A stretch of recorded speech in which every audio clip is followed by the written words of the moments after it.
하나님의 말씀은 요한복음 4장 22절입니다. 요한복음 4장 22절 신약성경 147쪽입니다. 신약성경 147쪽 봉독하겠습니다. 제가 한번 24절까지 읽고 봉독하고 여러분들이 또 한 목소리를 같이 봉독하도록 하겠습니다. 너희는 알지 못하는 것을 예배하고 우리는 아는 것을 예배하노니 이는 구원이 유대인에게서 남이니라. 아버지께 참으로 예배하는 자들은 신령과 진정으로 예배할 때가 오나니 곧 이때라. 아버지께서는 이렇게 자기에게 예배하는 자들을 찾으시느니라. 하나님은 영이시니 예배하는 자가 신령과 진정으로 예배할지니라. 자, 같이 2, 3, 4절 같이 한 목소리로 봉독하겠습니다. 시작.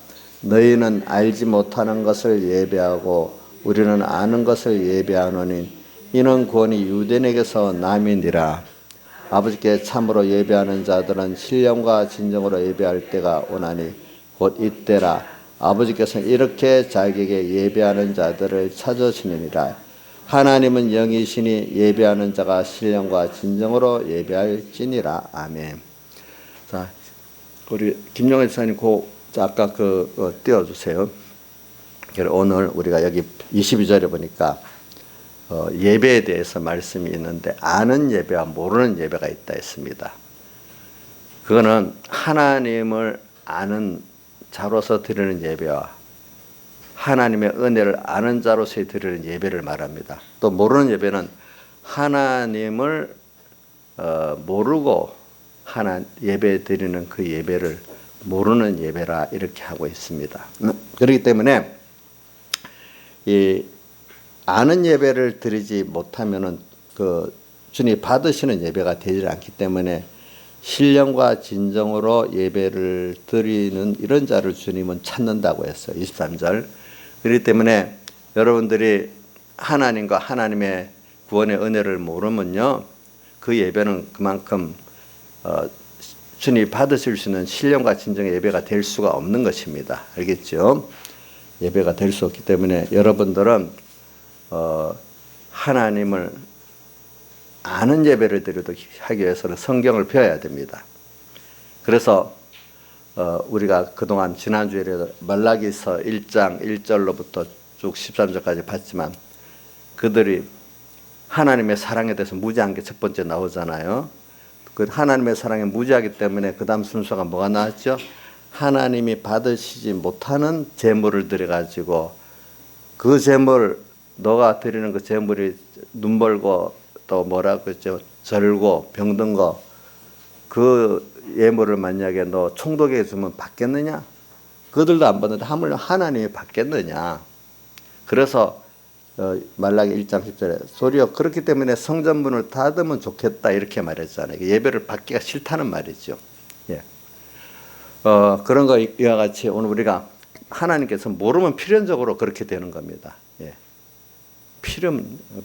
그러니까 우리가 그냥 무작정 교회 예배에 나온다고 되는 게 아니고 하나님이 어떤 분이 그 은혜가 어떤 걸 적극적으로 배우려고 노력을 해야 돼요. 알겠죠? 그냥 와서 어떤 일방적인 같이 한번 의식하고 가면 복을 받겠다. 화를 면하겠다. 그런 유치한 신앙은 여러분들이 가지면 안 됩니다. 지금은.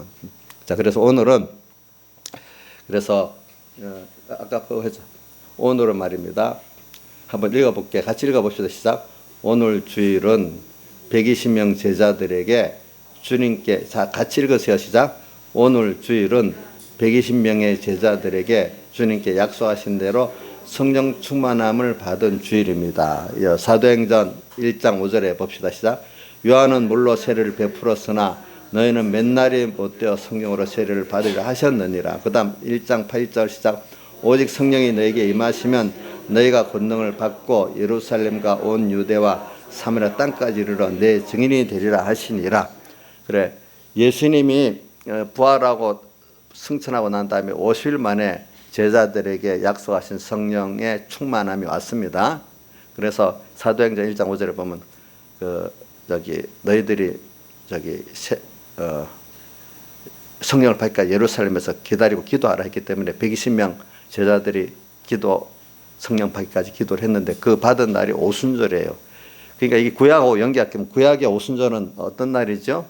자, 여러분들 이런 것도 좀 여기 있는 분 정도 알아야 돼요. 오순절은 구약의 오순절은 애굽에서 나온 지 50일이라는 한문의 그 순자는 열 순자거든요. 50일 만에 그 우리말로 번역을 한 겁니다. 50일 만에 시내산에서 십계명을 주셨어요. 그렇죠? 그래서 구약에는 애굽에서 나온 지 50일만, 애굽에서 나왔다는 건 어린 양의 피를 문 임방과 설주에 바른 자들은 그 장자 재앙을 받지 않고 다 구원을 받고 그래서 나왔잖아요. 그날 저녁에. 그래, 그 어린 양의 피가 누구죠? 예수님이죠. 그러니까 요한복음 1장에 보면 세례요한이 뭐라고 했죠? 두 번이나 예수님을 보고 자기를 쫓는 제자들 보고 세상 죄를 지고 가는 어린 양이로다 이러면서 예수님을 두 번이나 그 요한복음 1장에 보면 나와요. 그죠? 그러니까 구약에 지냈던 제사들 어린 양이 누구라고? 예수님이라고 세례요한이 요한복음 1장에 두 번이나 강력하게 증거를 하고 있습니다. 그 애굽에서 난 50일 만에 시내산에서 십계명을 준 것 같이 신약 시대는 예수님이 피로 우리를 구속하고 난 다음에 50일 만에 뭘 줬죠? 성령을 주셨어요. 알겠죠? 성령을 주셨어요. 오늘 주일이 그 부활절 50일 만이니까 7749. 50일 오늘 오순절 구약의 그 날짜로 따지면 성령 충만 약속대로 받은 주일입니다. 제자들이. 그러니까 이걸 가지고 기독교 저는 많은 교회들 성령 강림 주일이라 붙이는데 주일날 저는 그런 걸 붙이기 싫어서 이렇게 안 붙입니다. 주일마다 다 뭐냐면 성령의 충만을 받는 주일이죠. 한 주일만 그런 게 아니거든요. 그래서 저는 꼭 어떤 주님께서 3번 딱 정한 절기 외에는 주일날 이름을 붙이기를 저는 싫어합니다. 왜? 그걸 주일날은 모든 종합적인 은혜를 다 받는 날이니까. 그러니까 오늘 그래 기독교계 신문들이라 보니까 코로나19로 인해서 예배가 파괴되었는데 어떨 때는 파괴라는 말도 썼고 중단이라는 말도 썼더라고요. 그런데 이제 회복해야 되겠다 이렇게 그러면서 어떤 목사님이 많이 동렬해 가지고 80% 출석을 하도록 만들자 이렇게 표현했더라고요. 그 말이 마음에 안 맞아요. 독려한다고 오겠어요 그게? 저는 그게 아니고 하나님께서 보내주시면 오는 겁니다. 그러면 그동안에 미국 교회나 우리 교회 나라 교회나 코로나19를 통해 가지고 이제 예배를 스스로 문 닫은 교회들이 많고 소수의 교회들이 강압적으로 해서 강압적으로 한 교회들은 문을 닫은 교회는 없어요. 스스로 닫았지 우리나라 교회들이. 그럼 그게 왜 그럴까? 하나님께서 우리에게 보여주시는 거예요. 뭐냐? 예배라는 게 우리 신앙생활에 하나님을 섬기는데 필수적인 순서인데 하나님께 받으시는 예배를 안 드렸기 때문에 주님께서 말라기 1장 10절에는 뭐라고 했죠? 성전문을 닫으면 좋겠다. 그런 예물을 그 제사의 제물은 우리를 말합니다. 그렇죠? 우리가 어떤 마음? 봅시다. 제물 내 자체가 로마서 12장 1절에는 하나님의 모든 자비하심으로 너희를 권하노니 너희 몸을 하나님이 기뻐하시는 거룩한 산제사로 드리라. 이는 너희 드릴 영적 예배니라. 주님이 받으시는 영적 예배, 자기를 산제사로 드리래. 산제사, 주님이 받고 그 생명력이 자기의 가장 귀중한 거를 시간도 힘도 재물도 드리고 거기에 생명의 능력이 충만한 그런 재물이 산재물이에요. 그런 거로 주님께 드려야 주님이 받으시는 영적 예배가 되는 거예요. 알겠죠? 하나님은 영이시기 때문에 오늘 본문에 뭐라고 되지? 하나님은 영이시며 예배하는 자들은 어떻게 예배를 드려야 된다 했죠? 신령과 진정으로 예배를 드리라 했잖아요. 그렇기 때문에 구약에 특히 선구가 많이 있지만 오늘 그 말라기 1장 10절과 또 이사야서 1장 보면은 말라기에는 성전문을 닫으면 좋겠다 했고 이사야서에는 보니까 너희들이 성회로 모여서 내 이름을 모이지만 거기서 악행을 하는 걸 내가 견디지 못하겠다고 이렇게 표현했고, 또 그 기도도 이제 듣기 싫다 이렇게 또 표현을 했단 말입니다. 자기들은 잘하고 있는 줄 알았는데 주님은 싫다는 거예요. 그런 예배를 우리가 드려왔기 때문에 하나님이 이번에 문을 닫게 만든 거예요. 알겠죠? 저런 이유를 댔지만 동의를 할지 안 할지 모르겠지만 저는 성경대로, 성경 역사관대로 보면은 하나님이 그렇게 받지 못하는 예배를 드렸기 때문에 어떨 때는 그 성전문을 닫고 성전을 파괴하고, 지금까지 유대인들은 하나님 앞에 방황생활을 하고, 또 그 기독교 역사에 보면은 그 후에 다 그렇게 된 거예요. 알겠죠? 그래서 오늘 이걸 우리가 지금 이 시대적으로 배우지 않으면은 저도 여러분들한테 죄를 짓고 하나님 앞에 죄를 짓기 때문에 받고 안 받고는 여러분들에게 달려 있는 거고, 저는 예배라는 게 하나님 앞에 맞는 예배를 드리는 거지, 인간 위주에 맞도록 하는 예배는 예배가 아니거든요. 그렇기 때문에 그래 합니다. 그래서 여러분들에게 오늘은 크게 잊어버릴까 싶어서 먼저 무슨 예배냐, 아는 예배를 드리자. 하나님을 아는 예배.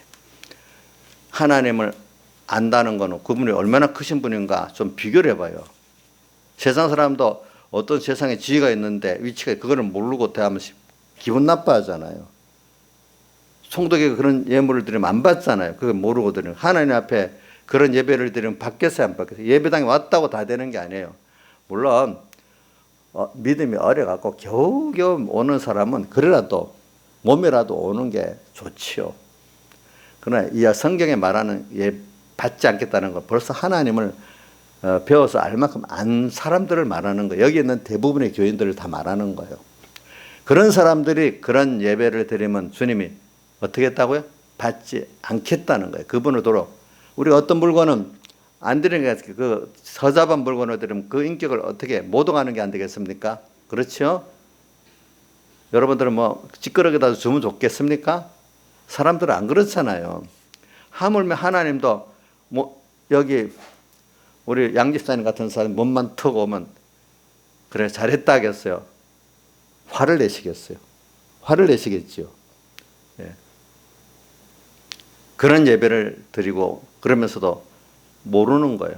그러니까 말라기서 해보세요. 우리가 뭘 주님을 만유하겠습니까 하니까, 야 너희들이 나한테 드리는 제물 봐라. 그 제물을 너 총독에 드리면 좋아하겠더냐?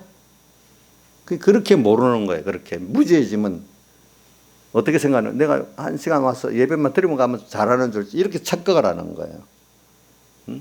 그런 거. 어린 신앙들은 물론 그것도 하나님 받아주시지만은 이제 알 만큼 아는 사람들이 그러면 안 받아주신다는 거예요. 그런 것들을. 그래서 이제 내가 이제 어떤 분을 오늘 이걸 배워가지고 오늘 주님이 지금도 어떤 자를 찾고 있어요? 신령과 진정으로 예배하는 자를 찾고 있으니까 이게 얼마나 예배가 이게 귀한지를 몰라요. 그래서 우선은 본문 해석도 보지만 이 역사적인 면을 몇 가지 하고 하겠습니다. 우리 코로나 감염병, 어떤 분들은 이 코로나라고 부르기 싫어갖고 뭐 중국 폐렴이라고 이렇게 부르더라고 보니까. 하여튼 뭐 어떤 지역까지 말해가고 우한 폐렴이라 이래도 부르더라고요. 우선 코로나로 불러봅시다, 편하게. 코로나 이 이거 전염병인데 이거는 전염병입니다. 그래서 성경은 전염병을 간단하게 연병이라고 쓰잖아요. 연병. 성경은 연병을 전염병으로 말합니다. 이 전염병의 역사를 보면은 큰 전염병이 한번 흩어나가면 세상의 세계 역사가 바뀝니다. 특별히 뭐 여러 개 있지만 14세기에 전 세계를 강타한 것 중에 특히 유럽을 더 강타한 패스트병, 흑사병 말입니다. 그것이 뭐 중국에서 시작은 됐어요. 중국에서부터 시작돼가지고 중앙아시아를 통과해가지고 흑해에서 어떤 배에서 그 이탈리아로 건너가서 이탈리아에서 또 전 세계 유럽을 다 퍼지고 이래 됐습니다. 보니까 그 외에 다른 루트로 들어가겠지요. 여러 가지로 보니까 흑사병이 그래서 유럽 인구의 뭐 통계로는 3분의 1이 죽었다 그래요. 3분의 1. 그래 나 우리 딸 막내 딸을 통해 들으니까 저기 무슨 아사산가 하는 그 도시는 이 이름을 잊어버렸네. 하여튼 그 도시의 수도가 수도관이 잘 돼 있었대. 그 당시 수도물을 통해 가지고 쥐들 이런 것들이 다 해가지고 전멸했대. 우리말 같은 수도관에다가 뭐 독약을 연 거나 마찬가지겠지, 그렇죠? 그래서 유럽 사람들이 요즘은 뭘 전에까지는 물 때문에 죽는다고 목욕을 잘 안 했대요. 그래서 물도 사 먹고 그랬다는 겁니다. 일반 물은 그 패스트의 그 공포 때문에 물로 씻으면 또 병 걸릴까 싶어가지고 그랬대요. 원래는 그랬대요. 자, 그래가지고 이와 동시에 이런 역할이 있을 때는 뭐냐면 하나님께서 이게 개점이 돼가지고 역사를 배워보면 저는 세상 역사는 놔두고 종교 교회 기본의 그 격권주의 교회가 무너지면서 종교의 개혁이 일어나기 시작하는 거예요. 개신교. 그래서 교회의 잘못된 기득권 권력이 무너지고 정말로 하나님과 성도와의 개인적인 그런 정상적인 신앙의 관계가 회복되는 그런 종교개혁이 일어나고 그리고 세상의 모든 잘못된 교회 안의 기득권들도 무너지고 세상 정치의 기득권들도 무너지고 이래 그게 시작이 됐다는 겁니다. 그래서 지금도 그런 역사가 일어나는 거예요. 저는 왜냐하면은 세상을 보면 하나님께서 뭐 세상의 어떤 위치에 두든지 교회의 어떤 위치에 두는 거는 그거를 뭐냐면은 하나님의 종들이라면은 교인들을 섬기고 예수님께서 우리를 위해 섬겨서 자기를 다 두셨잖아요. 그게 섬김의 본이잖아요. 그렇죠? 그래야 되는데 얼마 안 가면 기득권이 돼가지고 교인들은 하급 신분이고 교육자들은 상급 신분에서 교인들이 교육자를 섬기고 자기는 주장하는 그런 사람으로 바뀌는 거예요. 어느 시기에 가버리면은 특별한 기득권층이 되는 거예요. 그 교회 목사님, 특별한 유명한 사람들이. 세상도 그래야 되는 거예요. 우리나라 지금 보세요. 판사, 검사, 국회의원들 기득권층입니까? 우리 국민을 섬기고 희생하는 층입니까? 예? 판사들 요번에 뭐 선거 뭐 하루 때 보니까 그 위에 사람들은 국민들의 그걸 들어주고 이라는 봉사자, 원래 공무원이라는 게 뭐예요? 공복, 공적 노예라는 뜻이거든요. 근데 특히 국회의원들 보세요. 표 찍어준 사람들의 그때만 표를 달라고 나머지는 당선되고 나면 기득권층이 돼버리는 거예요. 그 나라가 바로 되려면은 공무원이나 그런 지도자 위치에 있는 분들이 섬기는 자세를 가지고 있을 때 그 나라가 바로 돌아가고 있는 거고 기득권층이 돼버리면 그 나라가 그때 크게 부패해지는 겁니다. 그래야 돼. 그게 어디서부터? 교회 안에서부터 시작. 모든 역사를 기독교 역사를 보면 교회 안에 교회 안에 하나님의 종들부터 그 밑에 수종되는 어떤 장로들까지 그래 돼버리면은 사회가 그대로 배어 나갑니다. 나중에 알겠죠? 예. 그러니까 이거는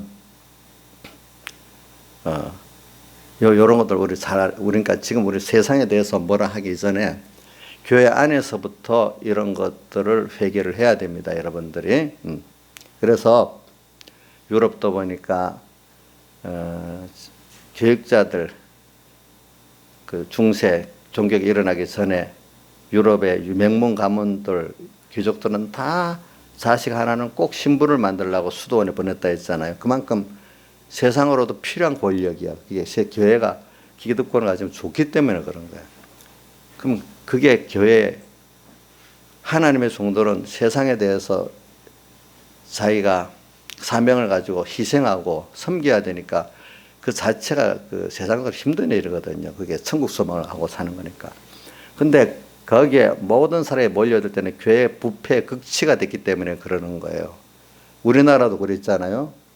제가 1985년쯤부터 시작해서 제가 목회를 나가기 직전부터 시작하는데 그 당시 제 1번 그 신랑감이 목사님들이랬거든.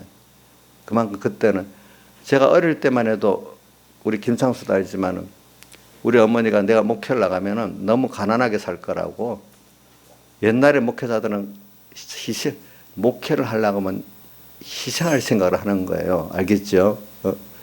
그래서 우리 형제들 보고 자, 돈 좀 벌어가지고 제가 목회 나가면 너는 다 도와서 도와줘라 이렇게 얘기했어요. 김상수 많이 도와주셨죠?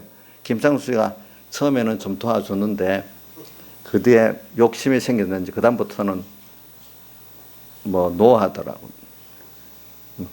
처음에는 많이 도와줬어. 예. 형편한테 그거 아니고 자기가 욕심이 하나님하고 멀리 떨어져 나가서 망해갖고 그런 거예요.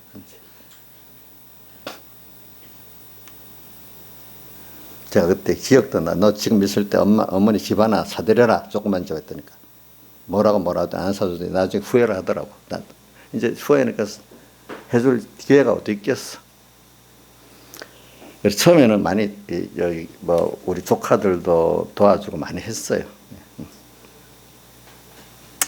그래서는 이제 그렇게 어려울 때인데 한 20년도 안 돼가지고 우리나라 복을 막 주니까 서로 목살하겠다고 해서 신학교들이 우죽순같이 서니까 그 신학교 그런 사람 믿음 없는 사람들이 그 가니까 뭐 미리부터 신학 교수들이 바로 가르치지 못 가르치지는 몰라.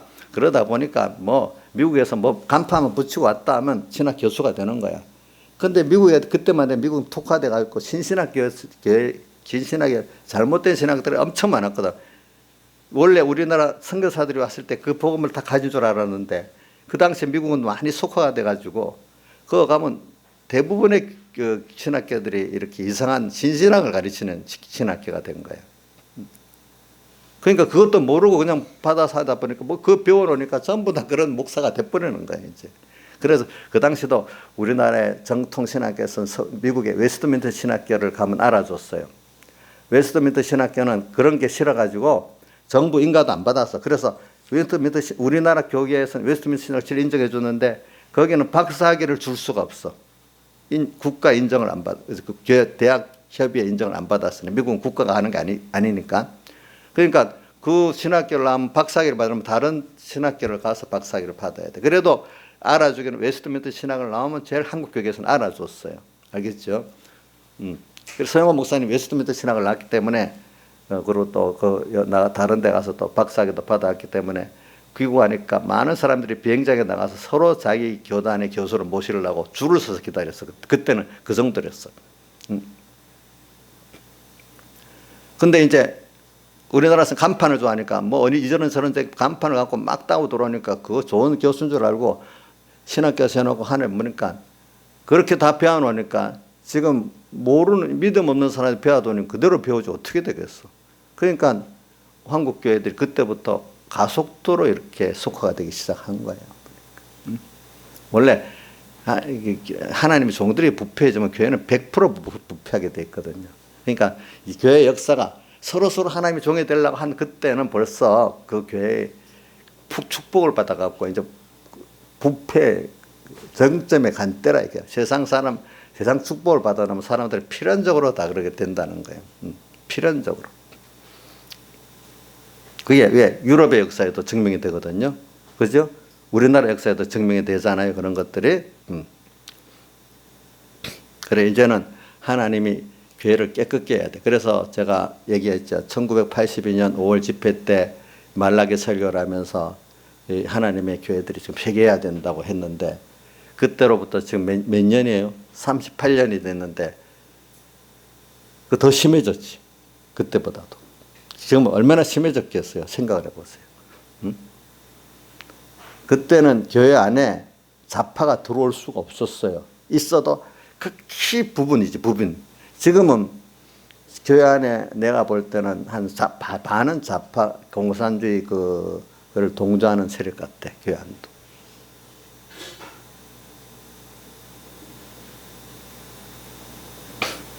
그래서 하여튼 제가 그래서 이 하나님께서 그럼 왜 그래야 되냐? 그래 교회가 왜냐하면 이게 지금 이 하나님께 드리는 예배가 안 되기 때문에 받는 예배가 안 되기 때문에 하나님이 지금 교회 그동안까지는 교회들이 우리나라 사람들은 정부는 교회를 간섭 안 하고 도리어 보호해 준다는 생각을 갖고 있었어요. 여태까지는.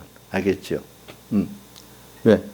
군사정권 시절에도 교회 숨고 성당에 숨은 경찰들이 그 이상 진입하지 않았잖아요. 교회에 대한 무슨 일이 생기면 정부 법원은 판단 안 하고 교회 다 맡겼죠. 그렇기 때문에 교회 문제를 법원에 고소하면 해결이 안 나요. 왜? 교회 자체에서 해결하라고. 근데 요즘에는 어떻게 됐어요? 적극적으로 교회 개입하고 재판을 하고 강제하고 그럽니다. 그럼 누가 만들었어요? 교회 스스로 그 일을 만들어 놓은 거예요. 자기들이. 알겠죠? 교회가 그렇게 스스로 만든 거예요. 그래 이제는 세상 권세가 교회를 간섭하고 핍박하는 시대가 온 겁니다. 여러분들. 예. 그건 누가 만들어? 교회가 만드는 거예요. 스스로. 알겠죠? 그렇기 때문에 교회 안에도 교회 문제가 있으면 세상 법원에 제소하지 말아라. 그게 반소파예요. 그렇죠? 예. 자, 교회 안에서 해결하고 안 되면 너가 손해봐라. 어떻게 교회 일을 세상에다가 법정에다가 판단을 맡기겠느냐. 이렇게 말한 거죠. 그 말은 교회 성도들의 개인적인 일을 말하는 게 아니고 교회 안의 문제를 얘기하는 겁니다. 그래 개인적인 문제는 법원에 제소하는 게 맞지요. 그런 것들이 이래 돼 가지고 지금 우리는 신앙 자유라는 건 당연한 줄 알았어. 예배 자유라는 건 당연한 줄 알았어. 근데 이제 하나님께서 이렇게 만듭니다. 교회가 부패지면 하나님께서 세상 권세를 갖고 간섭을 합니다. 알겠죠? 그래도 말 안 들으면 교회가 박살나고 다 없어집니다. 예루살렘 망하고 저기 어디 바빌론으로 포로로 잡혀가고 그렇게 되잖아요. 보니까. 그러니까 오늘 우리는 이런 걸 생각하면서 이제 이런 시대가 도리어 종교개혁 때 그 앞에 바로 패스트병으로 온 유럽이 회개를 하고 이제 그러면서 기득권 하나님의 종들이 이러는 거죠. 하나님의 하나님과 이제 뭔가 하면 자기가 하나님과 성도들 사이에 어떤 기득권이 돼가고 도리어 하나님 앞에 나가는 걸 막는 하나님의 종들이 돼버리는 거예요. 예수님 당시에 바리새인과 서기관들, 제사장들이 일반 백성들이 하나님께 가는 걸 막았지 열어주질 않았잖아요. 그래 아가서에 보면은 아가서 5장에 보면 성전 행순하는 자들이 그 술람 여인이 우리 사랑하는 주님 어디 있냐 찾으니까 행순하는 자들은 거기에 목회자를 말하는데 도리어 어떻게 됐죠? 쳐서 상하게 했다 했잖아요. 3장에는 도리어 행순하는 자들이 도와가고 어떻게 하나님 만나게 하는 그런 종들도 있고 어떨 때는 도리어 하나님 못 만나게 쳐버리는 종들도 있단 말이에요. 그 안에 두 가지 다 했어요. 그런 것 같이 그 당시에는 그렇게 되면 하나님께서 코로나라는 그때는 패스트병을 인해 가지고 사회 제도를 확 뒤바꿔 버리는 거죠. 세상 역사를 배우면 그 코로나로 패스트병으로 인해서 이제 르네상스가 일어난다 그래. 르네상스가 복고주의거든요. 옛날로 돌아가자는 거. 근데 세상 역사가들은 옛날 로마나 그리스 문화로 돌아가자 이렇게 표현을 하지만 원래 그렇게 시작된 게 아니에요.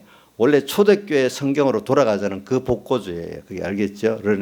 그래서 옛날 그 초대교회로 돌아가는데 그래서 다시 모든 인간의 그 자유가 인권이 보장이 되고 이렇게 인간의 모든 창의성이 이렇게 시작이 된 거죠. 종교가 부패해지면요 모든 게 종교적인 이름으로 다 어발시켜 사람들이 도로 이렇게 무지해집니다. 무지해집니다. 그러니까 교회가 부패하면요, 부패한 그 잘못된 걸 받으면 사람들은 무지해집니다. 그렇기 때문에. 그래서 오늘 여러분들은 지금 많은 교회들이 문을 닫았어. 그건 뭐 정부가 뭐 코로나 그 수칙을 잘 지키고 자기도 예배 드리면 괜찮아요. 그러니까 우리는 정부가 말하는 수칙은 꼭 지키는 게 좋은 거예요. 알겠죠? 서로 간에 거리 두기 하고 또 마스크 쓰고 또 손 소독하고 또 이런 거는 우리를 위해서 하는 거니까 그건 잘해야죠. 그렇지만 이제 예배는 우리가 하나님 앞에 받은 거기 때문에 우리가 어떻게든 지켜야 안 되겠어요? 그러니까 소강숙 목사님 같은 사람들도 보니까 우리가 일제 강점기 때도 주의를 성수했고 6.25 때도 주의를 성수했는데 지금은 이 주의를 성수 못하면 되겠냐고. 이제 그 사람은 뭐 대표적인 친정부주의자들이라도 그렇게 해요. 알겠죠? 네, 그러니까 오늘 우리는 이런 말을 통해서 하나님은 왜냐하면 받으시는 예배를 드리려고 하지 그런 하나님을 만유하게 받는 예배는 받지 않으시기 때문에 이번에 하나님께서 뭐냐면 옛날에 패스트 시대와 같이 이렇게 한번 교회를 깨끗이 해주시려고 사랑으로 그러는 거예요. 알겠죠? 그래서 아닌 자들은 내가 아니구나. 자기들은 무슨 이유를 대면서 그래서 우리는 예배를 못 드렸습니다. 뭐다 하지만 일단은 하나님께서는 아니다고 이렇게 말하시는 거예요. 일단은 알겠죠? 그래서 이제 이거 하나님께 그동안 예배 아는 예배 하나님 받으시는 그 예배는 좀 더 들어가서 다음에 하겠는데 그런 예배를 드리는 자는 하나님의 예배를 받으시는 거고 그렇게 안 드리는 자는 그 예배 자체를 주님이 싫어하시기 때문에 누구 스스로 닫은 거란 맞아. 누구 때문에 아니야.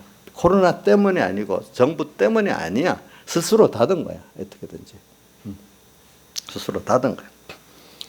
그다음 우리가 안 닫은 교회들이라고 다 우리가 예배를 잘 드리고 있겠어요? 개인적으로는 받는 예배도 있지만 어떤 사람은 또 받지 못한 예배 드리는 사람이 있겠죠.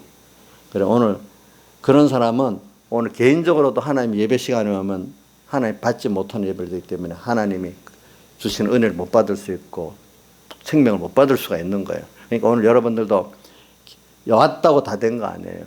왔지만 이제 여러분들이 이 시간에 이걸 깨닫고 드리는 예배가 돼야지 하나님께 여러분들이 복을 받게 되는 거예요.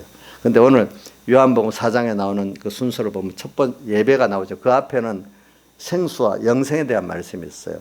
그러니까 우리가 영생구원을 얻고 주님께 주시는 이 생명의 생수를 마시려고 하면은 예배가 성공이 돼야 된다는 겁니다. 알겠죠? 그리고 생수를 잘 마시고 생명 있는 영생의 신앙이 되면은 진정 또 받으시는 예배를 드릴 수밖에 없는 거죠. 그렇기 때문에 오늘 요한복음 4장의 수가서 연관 1번이 뭐냐면은 생수와 영생에 대한 말이 있고 그 다음에 바로 예배로 넘어갑니다. 보니까 그 다음 마지막에 보면 메시아 된 게 나옵니다. 그래서 이번에 앞으로 이번 일을 우리가 잘 통과하면은 도리어 하나님의 우리 한국 교회들이 더 깨끗해져 가지고 이건 100% 깨끗을 소망하는 거 아닙니다. 하나님이 그래도 이렇게 교회 주체되는 모든 종들도 말하는 게 아닙니다. 그래도 어느 정도 종들이 하나님 앞에 깨끗이 이렇게 세상적 기득권을 내려놓고 정말 성도를 섬기고 하나님을 좀 섬기는 이런 자세가 되면서 바른 예배를 드리고 또 그게 퍼져나가서 우리나라 국회의원들이나 어떤 지도자 위치에 있는 리더 위치에 있는 사람들도 좀 깨끗해져야 되겠죠. 그렇죠. 그래가지고 이제 바로 이렇게 구원이 이루어지도록 하면 좋겠다. 그래 이번 일을 잘하면은 이런 코로나 재난 속에서도 회개와 변화의 모습을 보여준다면 또 하나님이 또 새로운 또 우리 개인의 구원의 기회와 한국교회 구원의 기회가 또 주어진다는 말입니다. 근데 이런 것들이 이런 게 없이는 안 됩니다. 그냥 평안에 가갖고는 되질 않습니다. 그렇기 때문에 기독교 역사를 보면은 꼭 몇십 년 평안하면 인간은 필연적으로 부패해지기 때문에 어떻게 돼요? 꼭 그 믿음의 시련의 시기가 꼭 옵니다. 그 역사, 성경 역사를 잘 보세요. 저는 자주 보는 신명기에도 말했지만 너희들이 가나안 땅에 들어가서 아름다운 집 짓고 평안히 배부르게 살면은 꼭 나를 배반하게 된다. 인간의 그것들. 그렇기 때문에 노래를 그 33편, 34편의 노래를 지어갖고 부르게 만들어. 노래를 부르면 나중에 기억이 나잖아. 그죠? 결국은 너희들이 이렇게 돼서 나를 배반하지만 나중에는 하나님이 회개하게 만들고 이렇게 해서 나중에 구원 얻게 된다. 그런 노래를 쭉 부르게 만든 거예요. 그러니까 고난을 당하다가도 그래 이 노래를 부르니까 그래 하나님 우리를 구원해 주시겠구나 회개하고 이제 이런 순서로 나가도록 하게 노래를 부르게 만든 거죠. 인간은요 꼭 아세요. 누구든지 하나님이 간섭이 없으면 다 부패해지게 돼 있어요. 예. 그거는 우리 속에 원죄가 있기 때문에 그런 거예요. 예. 그렇기 때문에 평안이 오래됐을 때면 또 시련의 시간 한 번은 꼭 와야 되는 거예요. 잘 회개하면 빨리 지나가고 또 새로 되죠. 회개를 안 하면 이스라엘 백성같이 완전히 망해서 어디로 가요? 포로로 잡혀가.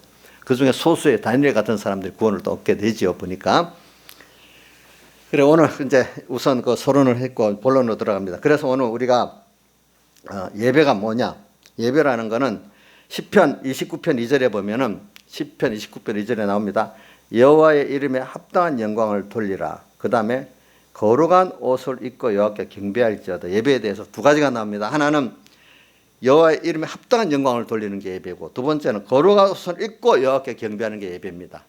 알겠죠? 하나는 뭐죠? 내 하나님이 크신 하나님, 영광스러운 하나님을 알고 그 앞에 감사, 찬양의 예배를 드려야 된다는 것. 또 하나는 그런 거룩하신 하나님 앞에 내가 깨끗한 거룩한 자세를 갖고 주님 앞에 나가야 된다는 거. 그렇죠? 그렇게 돼야 됩니다. 그래서 종교개혁자 루터의 말을 빌리면 하나님을 모시는 자는 반드시 하나님이 받으시는 예배에 드려야 될 의무가 있다는 거예요. 근데 예배를 드리는 자는 하나님이 전제 조건으로 준 게 있어요. 우리 요한복음 3장에 보세요. 3장 7절에 한번 보세요. 바로 앞에 펴보세요. 내가 내게 거듭나야 하겠다는 말을 기억이지 말라. 그 앞에 5절 보면은 3절부터 예수께서 대답하여 가라사대 때 진실로 진실로 내게 이르노니 사람이 거듭나지 않으면 하나님의 나라를 볼 수가 없다. 또 5절에도 하반에 사람이 물과 성경으로 나지 않으면 하나님의 나라에 들어갈 수가 없다. 이렇게 표현해서. 근데 이거를 영어 성경에 보면요 7절 같은 마스터 꼭 거듭나야만 된다. 마스터라는 뜻은 뭐 영어로 배우면 잘 알잖아요. 그건 아주 강조 안 되면 아니면 안 된다는 뜻이거든요. 그러니까 이게 뭐냐면 거듭나야 된다. 이걸 중생을 말하는 거예요. 중생은 어떤 자가 중생이 되죠? 하나님 택한 백성으로서 때가 되니까 중생 받잖아요. 그러니까 아무나 예배를 드릴 수 있는 게 아니라 하나님의 택한 백성으로서 하나님이 때가 중생시킨 그 사람만 예배 드릴 수 있는 자격이 있다는 거예요. 여러분들 예배 왔다는 자체를 너무 귀중히 생각해야 돼요. 여러분들 하나님의 택한 백성 자녀이기 때문에. 근데 그때도 아직 중생이 안 시키면 예배를 드릴 수 없어. 중생을 시켜놓으니까 하나님을 그만큼 알고 믿게 돼서 오늘 예배에 부름을 받아 왔다는 거예요. 이거는 하나님께서 지키신 하나님 여러분을 불러준 겁니다. 자, 어떤 크신 분이 자기를 불러주면 감사하지 않아요? 우리나라 뭐 목사님들 보니까 청와대 그 조창기대 불렀다. 그것도 엄청 자랑하고 하나님 불러주는 것보다 더 자랑스러운가 봐 그게. 근데 여러분들은 하나님 불러줬잖아요. 그렇죠? 김창수 집사님 하나님 불러줬지. 문 대통령이 불러주는 게 더 좋아요? 저 사람 이상한 사람이네. 세상 사람들 보면 이상한 사람이라고 보는 거예요. 근데 예수 믿는 사람 안에는 뭐죠? 그게 당연한 거잖아요. 그죠? 거듭난다는 건 우리가 이렇게 여러분들이 예배 드릴 수 있는 그 자체가 이렇게 첫부터 귀중하다는 거. 이게 아는 예배 시작인 거예요. 알겠죠? 아는 예배. 두 번째, 거듭나지 않으면 뭐냐면, 저 보세요. 하나님의 나라도 볼 수도 없고, 3절에는 또, 5절에는 들어갈 수도 없다 이래 돼 있어요. 거듭나지 않으면은. 그 다음에. 그렇기 때문에 실제로 내가 내게 거듭나야 하기, 반드시 여기는 마스터라고 썼죠. 반드시 거듭나야 된다는 말을 기 여기지 말라 그랬어요. 그 다음, 우리가 하나님께 예배 드릴 수 있는 그 아는 예배 중에 1번을 말했습니다. 알겠죠? 이런 자세로 우리가 예배를 안 드리면은 안 받습니다. 그런 자세가 없기 때문에 예배를 중단된 것, 드릴 수 없는 예배를, 받지 못하는 예배를 드려가지고 하나님 안 받게 되는 거예요. 두 번째, 자, 그 다음에, 광야에서 14절, 자, 요한복음 13장 14절, 15절, 16절, 모세가 광야에서 뱀을 든 것 같이 인자도 들려야 하려니 이는 저를 믿는 자마다 영생을 얻게 하려 하심이니라 하면서 하나님이 세상 이처럼 사나 독생자를 주셨으니 이는 저를 믿는 자마다 멸망하지 않고 영생을 얻게 하려 하심이니라. 우리가 16절은 잘 알면서 14, 15절은 사람이 잘 모를 때가 있어요. 자, 모세가 광야에서 뱀 든 거, 이것도 보면 제가 영어로 찾아보니 마스터를 꼭 썼더라고요. 반드시 들려야, 모세가 광야에서 뱀을 든 거 같이 인자도 들려야 하리니, 인자가 들린 십자에 못 박혀 죽는다는 뜻이에요. 이렇게 막대에다가 여기 구리 놋뱀을 이렇게 들었어요. 근데 이 놋뱀은 예수님을 상징한 거예요. 알겠죠? 막대기에 십자가에 예수님 못 박혀 죽었다는 뜻이에요. 구리뱀은 예수님을 상징한 겁니다. 광야에. 인자도 들려야 한다. 십자가에 못 박혀 죽어야 된다. 이는 저를 믿는 자마다 영생을 얻게 하려 하십니다. 하면서 16절에 그렇게 나오잖아요. 이 말은 우리 중생도 있지만 주님의 십자가의 공로로 죄사함 받고 또 의를 입고 화친을 입어야 우리가 예배 드릴 수 있는 자가, 그래서 그런 자가 예배가 된다는 겁니다. 여러분들 죄사함 받았어요. 죄가 있으면 주님 앞에 못 나와요. 멸망 왔습니다. 이 시간에 못 나옵니다. 또 의가 없으면 못 나옵니다. 예수님께서 죽기까지 의를 행해서 우리를 입혀 주셨습니다. 또 대신 화친의 제물 돼갖고 우리가 하나님과 하나가 될 수 있고 그분과 기도할 수 있는 우리가 됐단 말입니다. 그래서 이런 조건을 가진 자래야 우리가 하나님 앞에 예배를 드릴 수 있으니까 여러분들은 그 자체가 이 예배가 얼마나 귀한 줄 알아야 된다 이 말입니다. 그리고 또 여기다 나와 있지만 저는 시편 116편 그 보면은 여호와께서 내 기도와 간구를 들어주시기에 내가 저를 사랑하는도다. 내 음성의 귀를 기울여 주시기 때문에 평생에 기도하리로다. 이렇게 나와 있어요. 그분이 내 이야기를 들어주고 나를 사랑하고 그거 얼마나 좋은 거예요. 우리는 세상 사람들도 어떨 때 안 들어줘도 하소연만 할 대상만 돼도 어떨 때 좋을 때 있잖아요. 그죠? 해결을 못해도 하소연만 들어줘도 좋을 때도 있죠. 그렇죠? 근데 그분은 듣고, 저는 부모 자식에 보면 자식들이 막 아무렇게나 말하는 부모들은 재심히 듣고 있거든요. 그거를 지나치게 들어, 도리어. 지나치게 들어서 문제야. 우리 하나님도 우리 자 보자. 이지영 씨, 자식들 얘기 너무 지나치게 듣지? 너무 무시하고 살아요? 무시 안 하죠? 제가 부모들 지나치게 들어서 다 문제예요.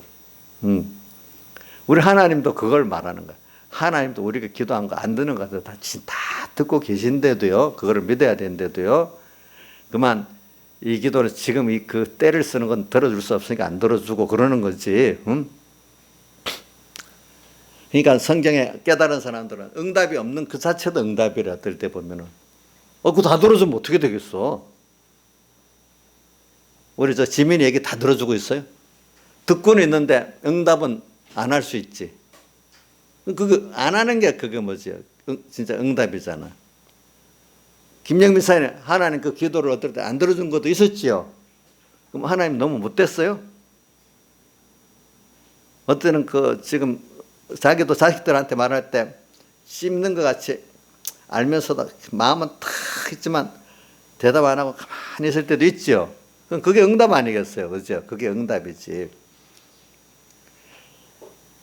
그렇게 하나님은 우리 그런 걸 아는 게 아는 예수를 믿는 거예요. 또 하나는, 자, 하나님은 아까 영광을 받으시는 영광을, 그 예배는 하나님께 영광을 돌리는 거라는 거예요. 그분이 어떤 분인가? 어떻게 크신 분인가? 천지를 창조하신 분이야. 모든 걸 주권을 가지고 우리 구원을 위해서 역사하시는 분이야. 그분이 하고자 하면 안 되는 게 없어. 그렇기 때문에 저는 요한 이사야서 2장 22절을 잘 외워요. 저는 왜냐하면 사람들 사이에 살 때 인생을 의지하지 말아라. 사람 무시한다는 뜻은 아닙니다. 자꾸 자기를 믿어라. 그 코에 호흡이 있는 자를 수에 셀 가치가 없다. 하나님 뜻이 아닐 때는 수많은 인생이라도 그거를 가치가 없다는 뜻이에요. 저는 그렇게 믿고 살아요. 네, 지금 지나보니까 그게 맞아요. 세상 정권이라도 가치가 없을 수 있어요.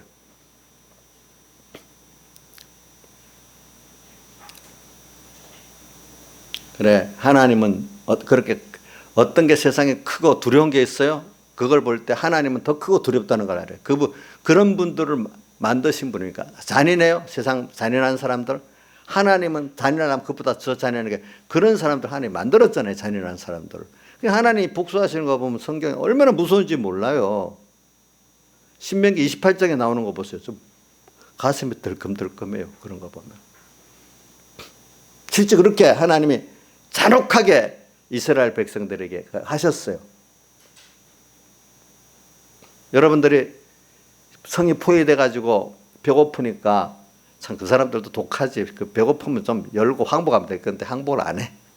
안 하면서 그 태에서 난 아들까지 서로 잡아먹고 오늘은 너 자식 잡아먹사 내 자식 뭐 이렇게까지 됐는데 실제 주 70년 예루살렘 성에서 그런 일이 일어났다는 거예요.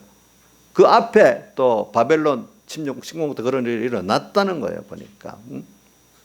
그것보다 더 독한 거는 유대인들이 500명 가스를 수거할 때 어떻게 됐겠어? 그러니까 우리 죄를 자손에게 빌라도가 뭐라 하니까 우리 죄를 자손에게 돌리소서 했더니 그 죄가 그래 가게 된 거야. 자손에게까지 돌리라고 자기들이 스스로 그래 버렸어. 이거 말 조심해야 되는 거예요. 이 때문에 하나님 앞에.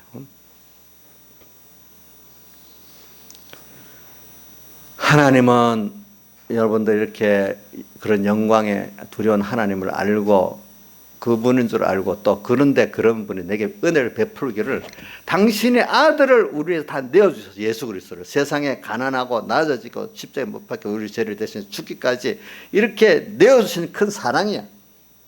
예수님 오셔서 기득권층으로 일하지 않았어. 저는 지금 제가 항상 조심하는 게 그거예요. 내가 하나님 종으로 대우를 받고 인정을 받으면은 끝까지 내가 우리 공회에서는 장로나 목사 앉을 때마다 꼭 베드로전서 5장 말씀하시거든요. 장로들은 뭐냐면 주장하는 자세를 취하지 말고 약물의 본이 되라 이렇게 했어요.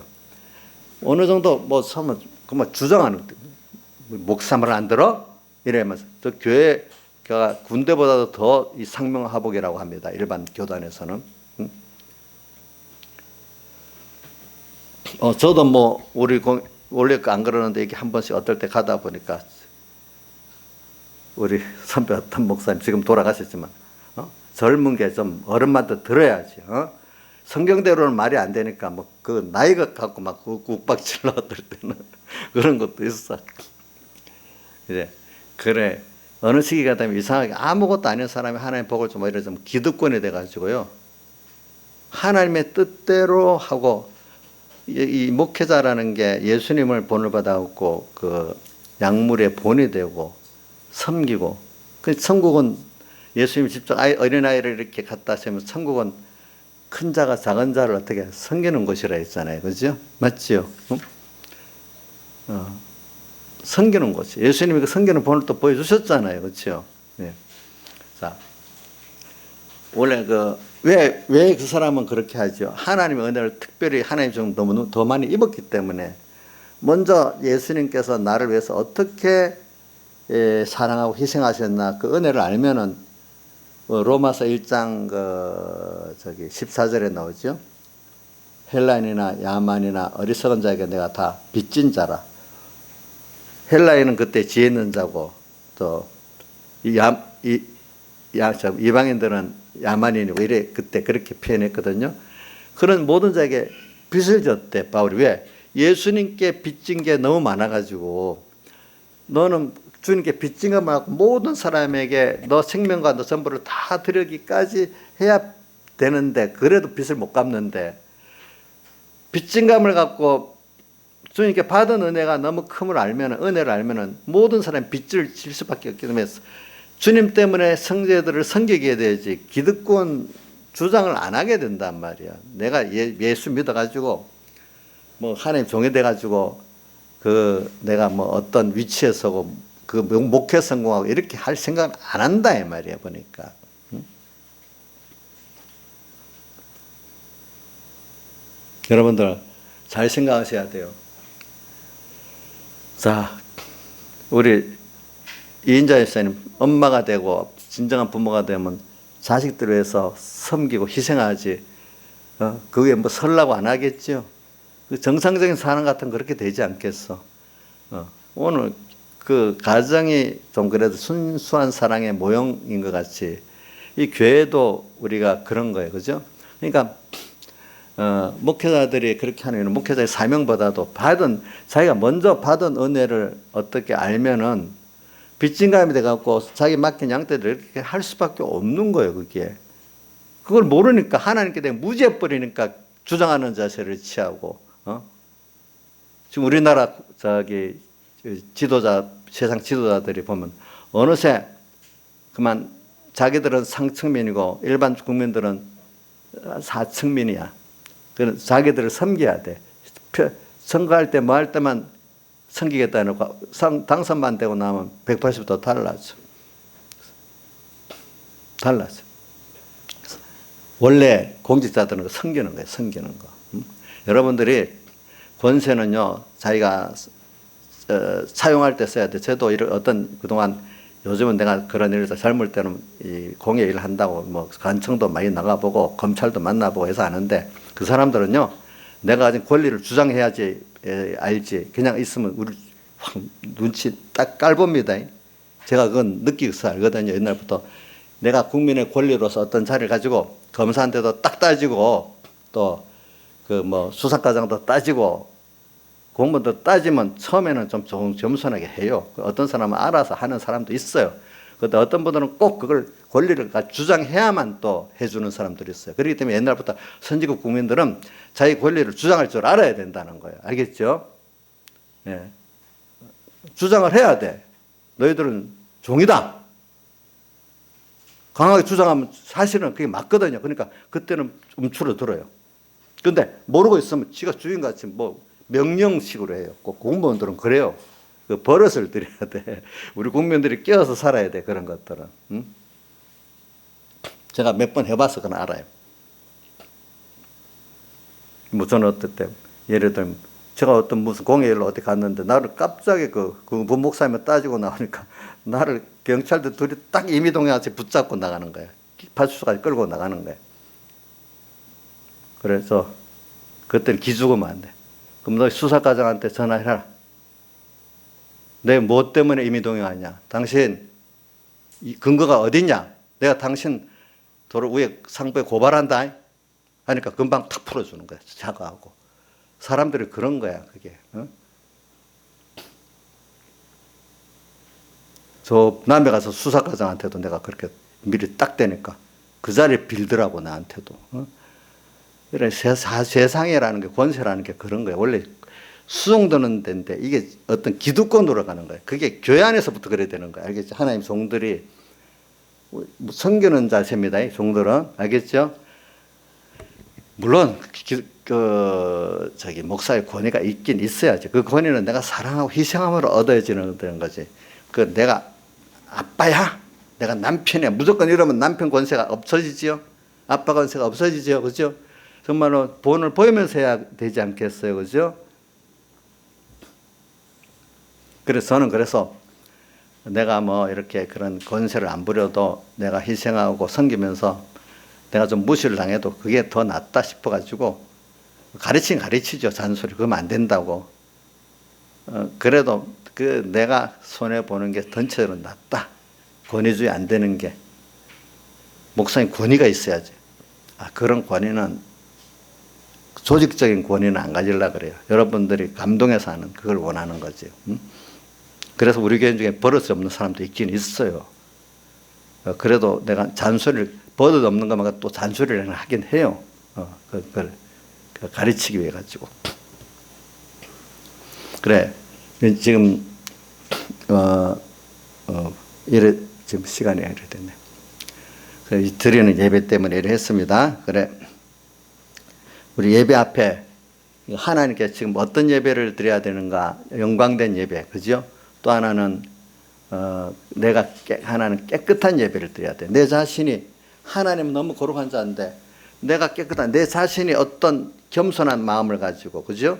또 내 시간도 어떤 사람 앞에 갈 때는 조심해 가잖아요. 아주 존경하시는 분한테는. 하나님 앞에 나갈 때 우선 겉에 외부라도 좀 준비하고 가야 안 되겠어요. 중심 마음이 이게 거룩한 거예요. 알겠죠? 또 우리는 주님의 피 앞에서 나는 이런 죄인인데 하나님 예배드릴 수 있게 감사합니다 하고 내 공로를 갖고 나가는 게 아니에요. 그죠? 우리는 주님 앞에 불러준 예배만 해도 감사하고 예배 시간에 말씀 주시면 너무 감사하고 그렇죠? 이런 깨끗한 예배를 드려야 됩니다. 그래서 요새는 예배가 많이 바뀌었어요. 잘못돼 갖고 유명한 목사 그분을 만나러 간대. 과거 미국에서도 남북전쟁 때 그런 일이 있었는데 어떤 많은 사람들이 그때는 마차 타고 막 열심히 가잖아요. 그런데 그 은혜 받던 목사님이 없었는 거야. 그러니까 다른 목사님이 예배 드리러 가려고 안 한 거예요. 그러니까 그분이 여러분들 하나님께 예배하러 왔어요. 그 목사님을 섬기러 왔어요 하니까 알아들으니 가지를 못하고 끝까지 예배 드리고 갔대. 그래서 저도 뭐냐면은 물론 말씀을 잘 가르치고 은혜 있게 해야죠. 그 말씀을 가르치는 이유는 여러분들이 하나님을 바로 섬기도록 가르치는 거예요. 예배 설교가 중요한 게 성소의 지성소와 같다 표현해요. 예배의 설교가. 그래서 이 설교를 왜 하나님을 바로 섬기고 아는 예배를 드리도록 하는 설교 아니겠어요? 근데 설교자가 중요하고 한 건 아니잖아요. 그렇죠? 그 설교자가 있으면 예배 드리고 그 설교가 없으면 예배 안 된다는 건 근본적인 면은 잘못된 거잖아요. 그죠? 어떤 목사님 절반을 밖에 못 가르치더라도 그분이 바로만 가르치면 그걸 은혜를 받아야 되는 거야. 뭐 유명하니까 아멘 하고 나중에 뭐 하루도 남는 게 없는 그거는 속은 거야. 알겠죠? 뭔가 좀 부족해도 하나님이 어떤 분인가를 가르치고 그죠? 영광되고 또 우리가 어떻게 하나님 앞에 거룩한 제사를 드려야 된다는 걸 가르쳐면 부족하더라도 그게 올바른 목사인 거예요. 그렇죠? 명성이 요즘에 어떤 목사님이 그래요. 하나님 목사님 요즘 우리 교회 이래 된 대형교회들이 문 닫는 게 당연하다. 왜 그러냐니까 어떤 선교사님이 얘기합니다. 너 그쪽 큰 교회 교인들은 대부분이 교회가 우상이 되어 있고 목사님 우상이 되어 있어요. 자기 교회 목사님 외에는 목사같이 보지를 않아요. 다른 교회는 또 자기 교회같이만 교회지 그건 교회같이도 여기지도 않아요. 이 정도로 심하게 돼 있어요. 이렇게 표현을 하더라고. 그게 얼마나 맞는지 몰라도. 왜 제가 서북교회도 잠시 있어 보니까 목사님이 그렇게 안 가르치죠. 교인들은 어느새 그렇게 돼버리더라고. 제가 보니까 자꾸 배우면 안 그런데. 그러니까 여러분들이 오늘 예배의 대상이 하나님이라는 걸 꼭 생각하고 예배 때 나와가지고 설교를 들을 때도 아는 예배를 드리고 받으신 예배를 드리도록 설교를 듣고 이렇게 해야지. 누가 설교를 했어? 그럼 기회 들어오고 누가 설교했으면 안 들어오고 그 목사님 설교했다고 또 자기 주관대로 들어요. 그런 사람들은. 알겠죠? 하나님을 아는 걸 배우는 게 중요한 거예요. 예? 받으신 예배를 드리도록 배우는 게 중요한 거예요. 그래서 저는 이래 보니까 많은 성도들이 그 설교자를 스스로 유명한 자리에 앉혀갖고 우상으로 섬기는 일들이 있고, 또 본인이 또 자기를 우상으로 만드는 사람도 있고 그러더라고. 어떤 사람 자기가 우상으로 만들려고 안 하는데 교인들이 그렇게 모르니까 막 섬기고 거기에 또 피동돼갖고 이제 그래 돼버리더라고. 그렇기 때문에 우리 출애굽기에도 보면은 모세가 십계명부터 올라가고 나서 내려올 때 보니까 금송아지 우상을 만들라고 섬겼잖아요, 그렇죠? 그런 것 같이 보이지 영어로 드리는 예배가 이게 힘든 거예요. 하나님을 바로 알지 않고는 못 드리는 거예요. 그러니까 자꾸 어떤 형상을 만들어서 예배를 드리려 하거든요. 우리 믿는 사람들이 어떤 때 목사가 되고, 천주교에서는 그래가지고 보니까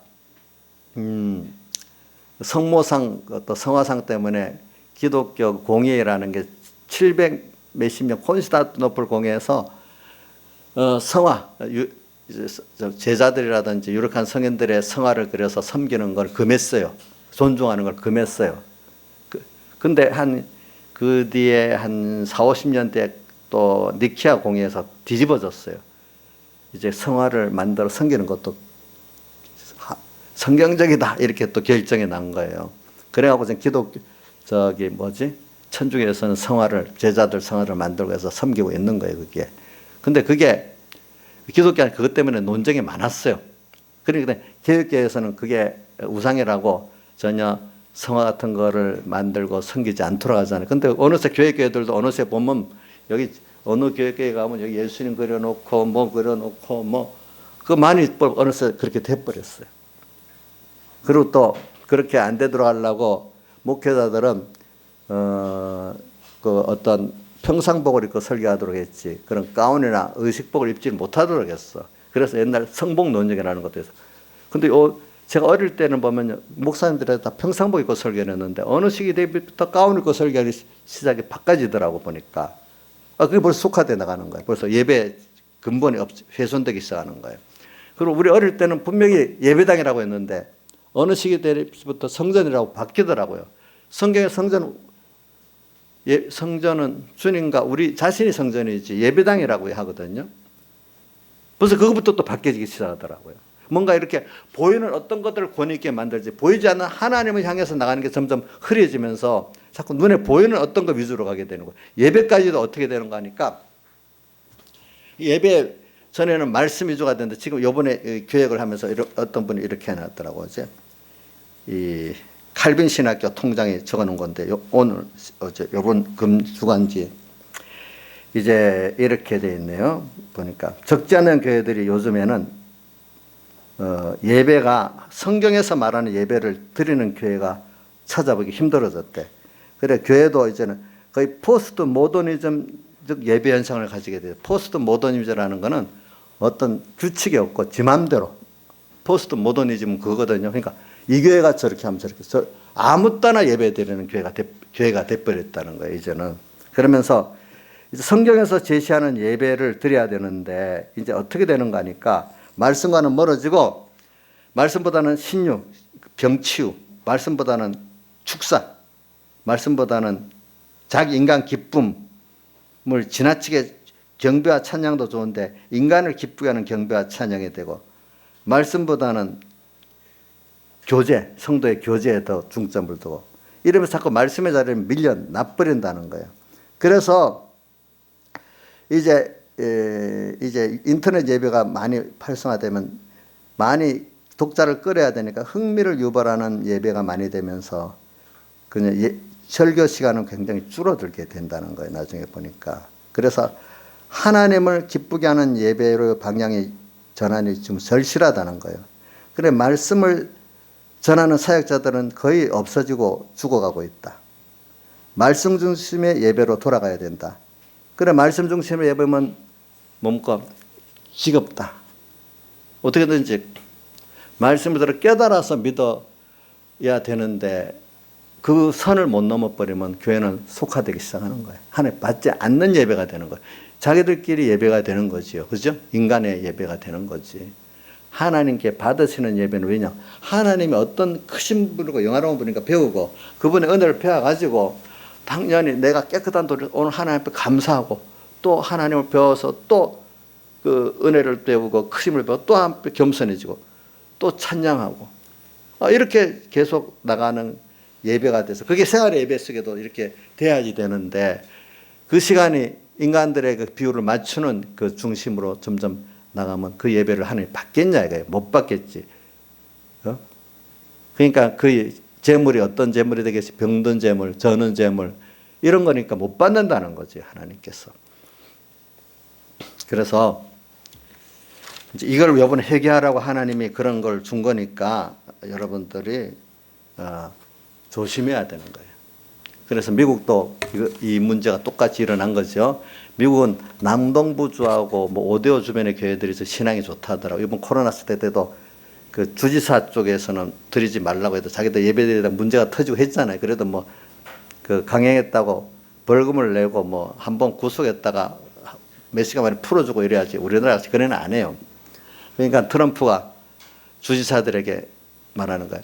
인터넷 예배도 좋지만 사람이 직접 모여서 예배드리는 거 비교가 안 된다. 그러니까 그 주들이 술집하고 낙태 그 방은 필수적으로 열어놨는데 그것보다도 하나님께 모여서 예배드리는 게 더 필수적으로 좋은 거다. 인터넷 예배도 물론 귀하지만은 하나님께 모아서 예배드리는 이거 비가 될 수가 없다. 이게 교회에서 예배드리는 게 필수고 낙태방 또 뭐죠? 무슨 방이라 했지도 않아. 술집이 필수적이 아닌 거다. 그거는 코로나 시대 문 열기 허락했고 교회는 문 닫으라. 이게 그러니까 여러분들 권고사항이니까 왜 그러냐니까 내가 볼 때 술집이나 낙태방보다는 교회가 예배를 드리는 게 더 필수적으로 국가나 모든 게 유익하다. 그러니까 그렇게 권면했다는 거예요. 이번에 그 신문에 났잖아요. 보니까. 그러니까 이런 것들 참 그거는 좀 부러워요. 우리나라 대통령도 그랬으면 얼마나 좋겠나 모르겠어. 그만큼 우리가 모이는 예배라는 게 굉장히 중요한 거예요. 이렇게 하나님이 그 나라도 기중한 예배를 드리면 받는 거고 안 하면 안 받는 거예요. 그래 미국에서 저는 9.11 사태가 났을 때 그것도 그렇게 연관 짓더라고요. 그 당시에 온라인 예배를 많이 드려가고 교회인들이 많이 그 교회를 안 왔대. 근데 9.11 사태를 통해서 그 다음부터 사람들이 아이고 안 되겠다 싶어서 교회로 막 갔대. 그래갖고 성경이 다시 많이 사고 성경도 많이 팔리고 그래서 미국이란 나라도 트럼프가 우리는 기도로 믿음으로 세운 나라지만은 그러니까 예배를 잘 드려야 된다 이게 하나님 앞에. 그러니까 그런 나라들도 어느 시대가 되면 그 하나님께 인터넷 예배 옛날에 그 온라인 예배 라디오 예배지 그때는 그렇죠. 그걸로 가서 믿음이 없어지니까 하나님이 9.11 사태를 어렵게 만드니까 다 교회들이 가득 차버렸다 하더라고 그때부터는 하나님께. 또 어디로 가면 또 교회가 또 사람이 또 평안해지면 또 그래야 되고 이게 인간이라는 게 교육을 받아야 되기 때문에 할 수가 없는 거예요. 그러니까 여러분들 낙심하지 마시라고요. 하나님이 우리를 키우려고 그러는 거니까 끝까지 믿고 가는 사람은 구원이 되는 거고 낙심하는 사람들은 구원이 안 되는 거예요. 다 같이 주님께 기도드리겠습니다.